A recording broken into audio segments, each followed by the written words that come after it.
Halo, Assalamualaikum, gue Ale. Di video sebelumnya kan gue ngerekomendasiin kalian film-film yang endingnya ambigu. Tapi gue rasa 3 film aja nggak cukup, karena film-film yang endingnya ambigu tuh seru gitu.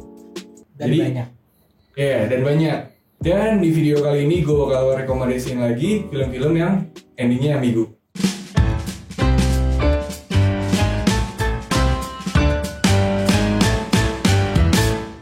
Oke, film-film yang endingnya ambigu. Pertama, ada Total Recall.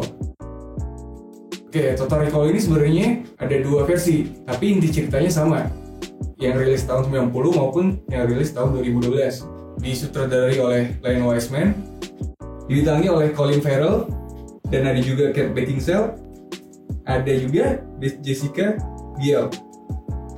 Oke, jadi setting cerita di film itu, dunia telah hancur akibat perang kimia. Jadi cuma ada 2 benua yang bisa ditempati, dunia UFB, United Federation of Britain, dan koloni. Kalau UFB ini ada di kawasan Inggris, sedangkan koloni ini ada di Australia.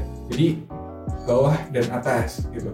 UFB ini cenderung lebih maju, kotanya lebih bagus daripada koloni. Maka dari itu orang-orang koloni banyak kerja di UFB sebagai kerja pabrik. Nah, Douglas ini seorang kerja pabrik di sana UFB, tapi dia warga koloni.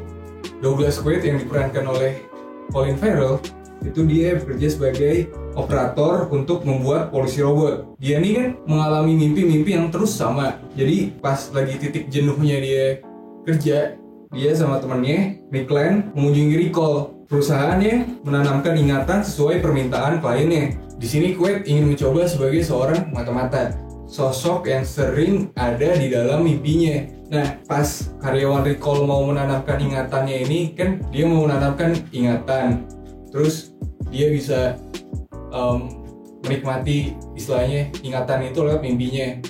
Jadi ditanam mimpinya terus dia dibuat tidur.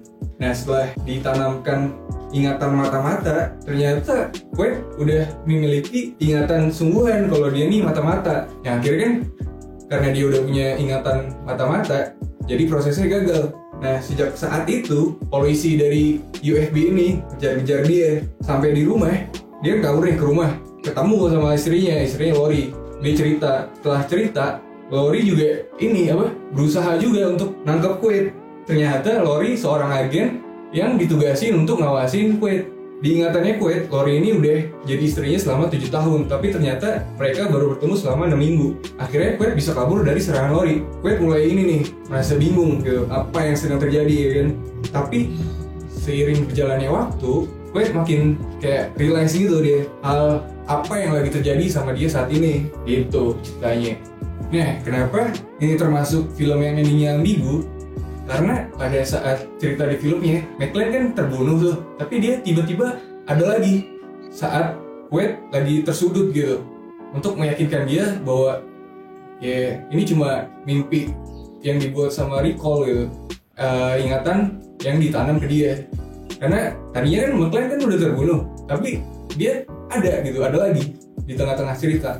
Ambigunya di sini itu dia masih dalam mimpi di Recall atau emang dia bener-bener seorang mata-mata gitu. Dan sutradaranya pun bilang kalau lu mau beranggapan dia dalam mimpi juga bisa, tapi kalau lu mau beranggapan dia bener-bener seorang mata-mata juga bisa gitu. Film-film yang endingnya ambigu kedua, atau bisa juga kelima karena ini part 2 dari video sebelumnya.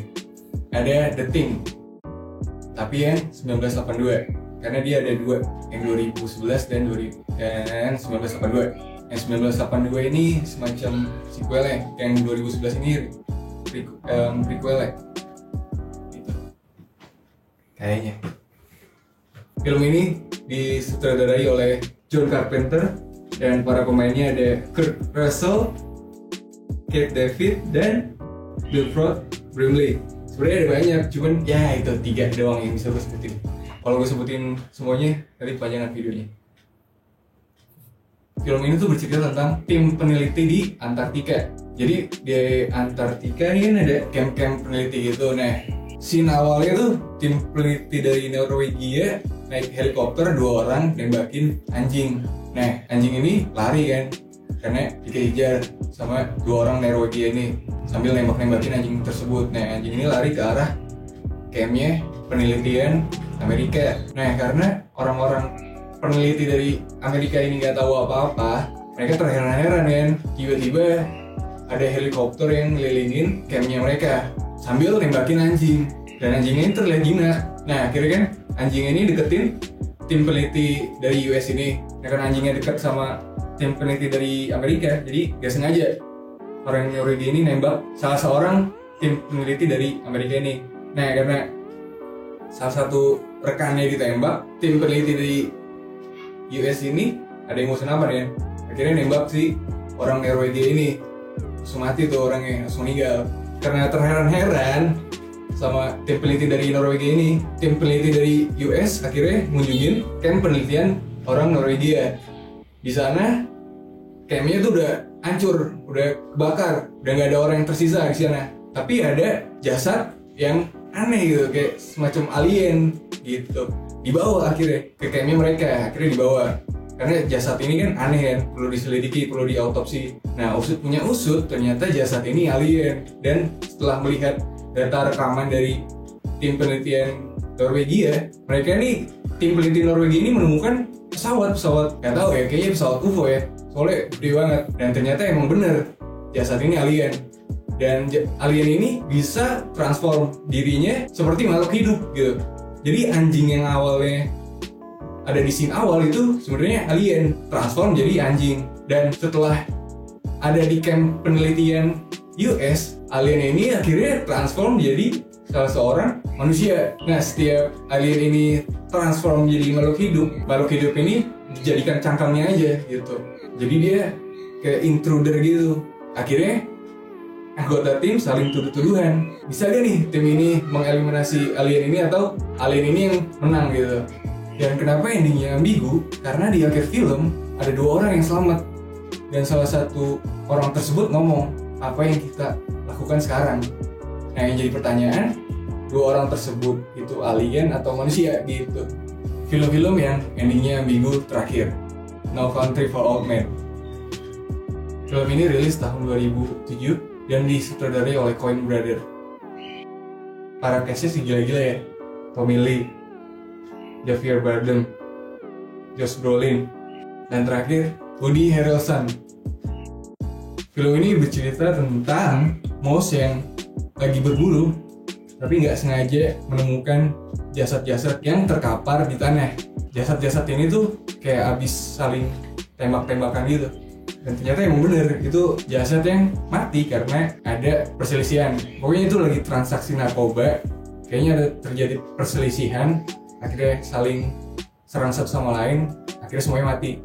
Nah, Mouse ini nggak sengaja nemu kan, narkobanya masih ada, dan uangnya juga nemu deh, uang transaksi narkoba ini. Nah, dari sini nih akar permasalahannya. Jadi ada seseorang yang dikirim untuk lacak uang yang diambil Mouse ini. Yang lacak ini tuh gila, bener gila maksudnya, pembunuh sadis gitu, tanpa mikir lu siapa, ini siapa, pokoknya dia psycho hitman lah pokoknya.